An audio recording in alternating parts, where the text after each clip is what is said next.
Всем привет, меня зовут Александр Андреев, и мы будем говорить про основы работы сцепления. Когда оно горит, когда оно не горит, как можно работать, как нельзя. Ты кто по жизни вообще? Я отвечаю всем на этот вопрос, я Александр Андреев. Кто это такой?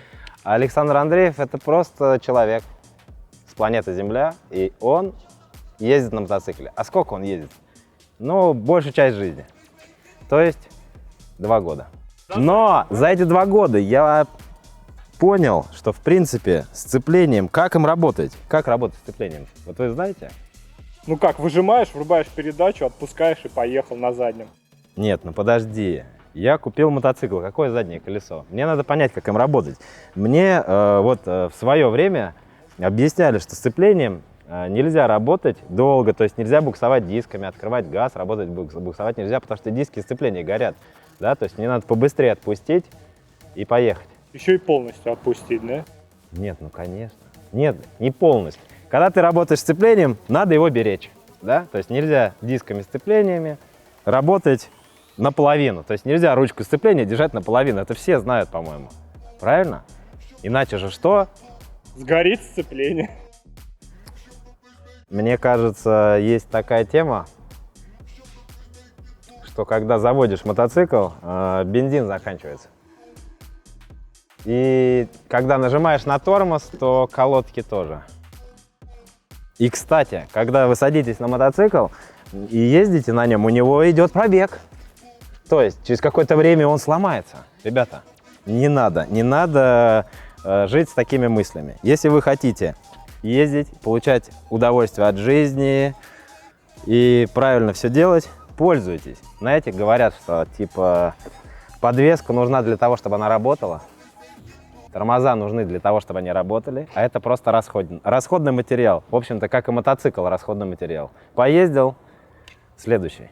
О некоторых приемах работы сцепления. Комбинация номер 1. Как тронуться на мотоцикле.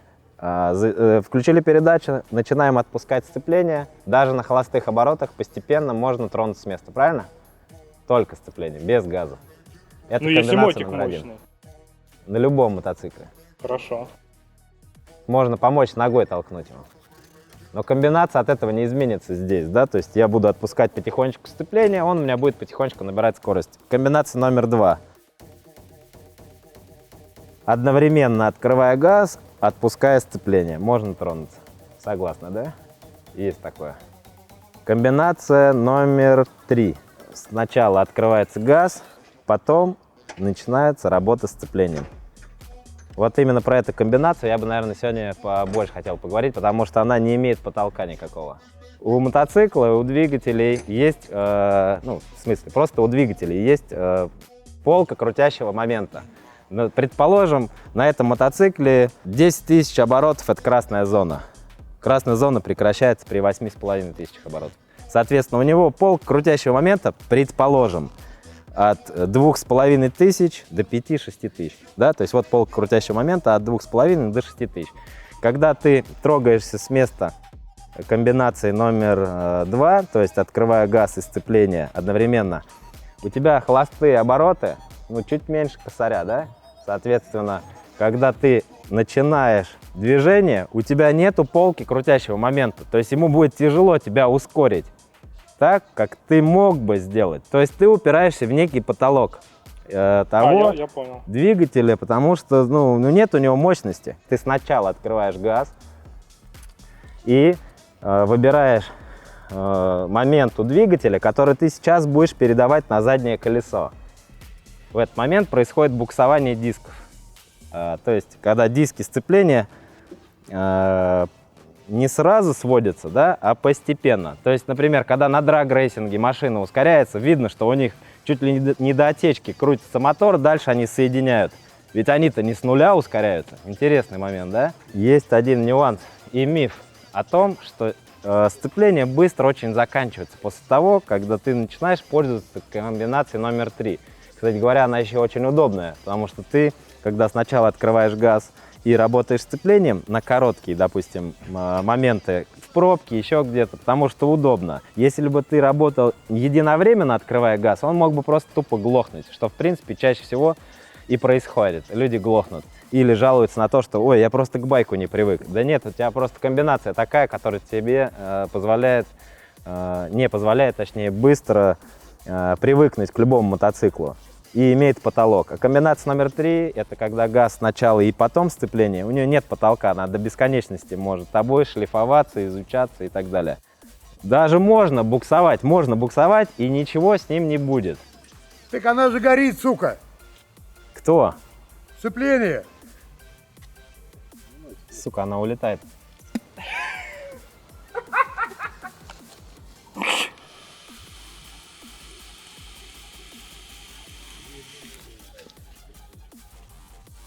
Не, хуйня, мало. Сейчас, подождите, парни. Сейчас мы его зажжем.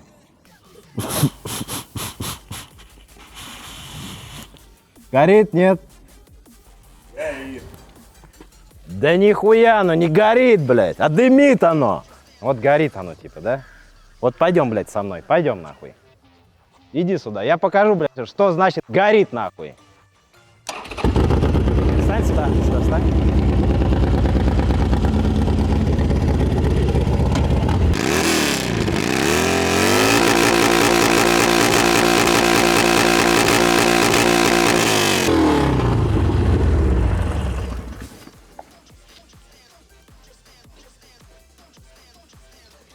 Вот что горит, вот.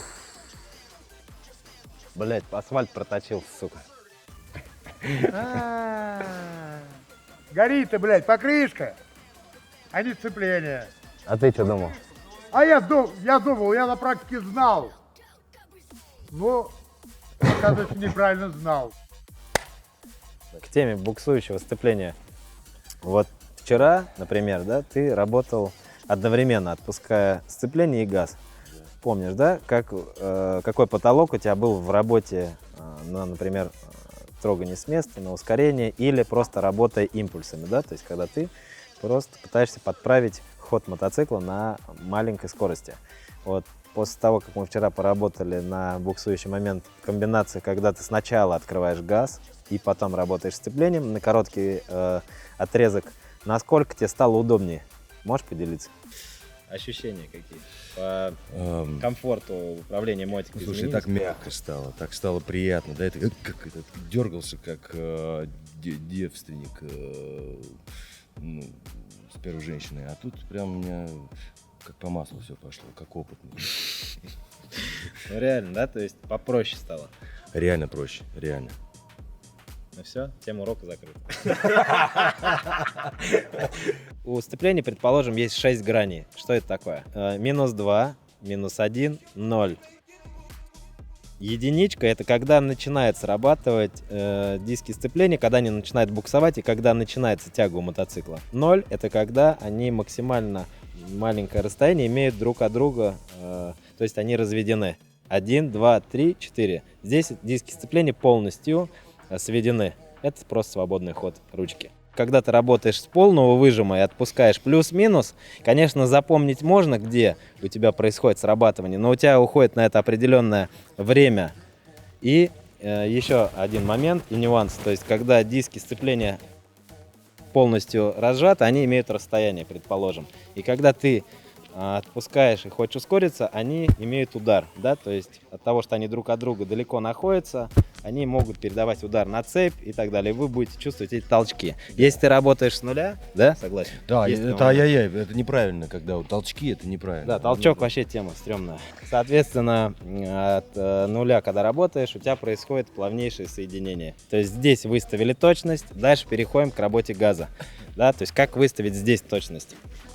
Также у ручки есть свободный ход, от которого нужно избавиться. То есть ручку держим в небольшой натяжке. И также выставляем работу. То есть открывая, закрывая газ, мы что делаем? Покажем, что мы вчера делали. Просто работу газа, как синхронизировать и как сделать ее точным.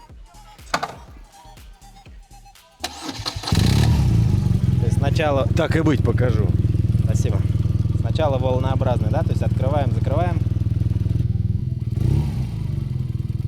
Большие паузы, поменьше. То есть они равномерно.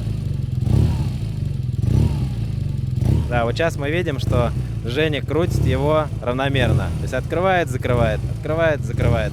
и имеет некую точность на этот момент. То же самое про сцепление на заведенном моторе. Вот Женя покажет, как нужно выставить точность. Сначала мы просто смотрим, где срабатывает сцепление. То есть он выжимает в 0 и единичка. 0, единичка. Все, здесь точность есть. Теперь делаем то же самое с газом. То есть открываем газ и потом работаем сцеплением. Вот, идеальный вариант. Идеально.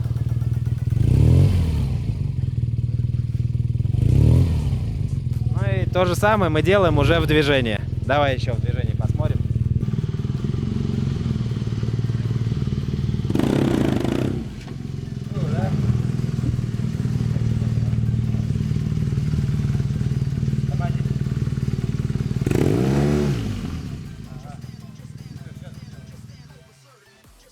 Хотелось бы подытожить.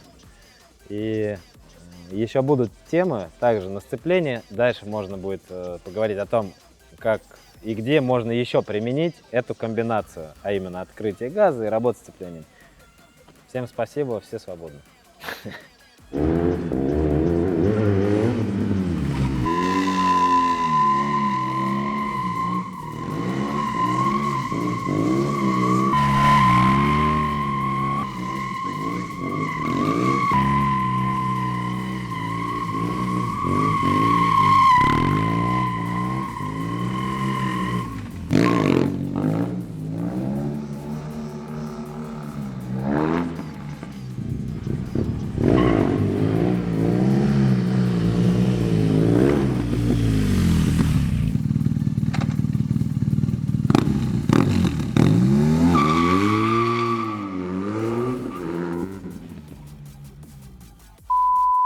Ну-ка еще раз. Как еще раз ты сказал, можно тронуться? Ты сейчас со мной говоришь вообще?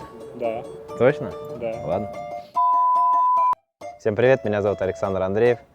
И мы поговорим про сцепление сегодня, про навыки работы заново. Сука, нахуй! Умеешь ездить на нем? Это я себе говорю сейчас. И как ответ какой? Ответ.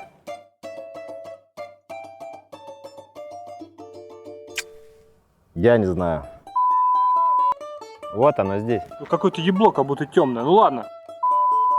Мне кажется, вот то, что я сейчас сказал, никто не поймет вообще. Типа, что за полка? Какая полка? Какой потолок? А мы что, в мебельном магазине сейчас? Да? Это сколько? 3? Я сбился со счета. Смотрите, давайте поговорим. Нахуй, что за фраза вот эта у всех, знаете? Поговорим. Давайте поговорим. Или, как в комедии, ну серьезно. Это мотик. Правильно? Все, я пошел. Какие комбинации работы сцеплением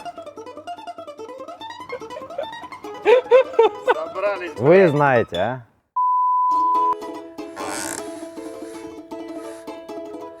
Интересно, если АВ будет курить сильно хуёво? Подходи, типа. Стоп! Иди, блядь, скажи свое слово нахуй.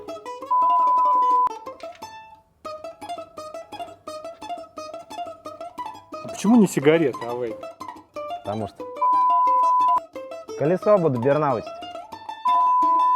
Работая этим моментом, ты просто этого прекрасного мотоцикла, мотоцикла друга, то есть это не мой мотик, а друга, ты его так контролируешь, что думаешь, блин, это отлично. Ничего страшного, что он новый, и я буду работать буксующим моментом. Он будет меня зато слушаться. Он будет отвечать всем требованиям, понимаете?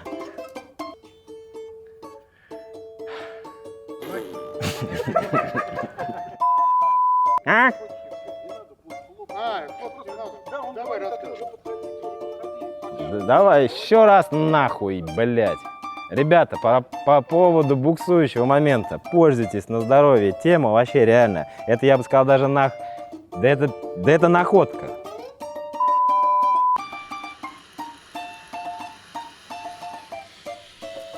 Че, есть понт-то?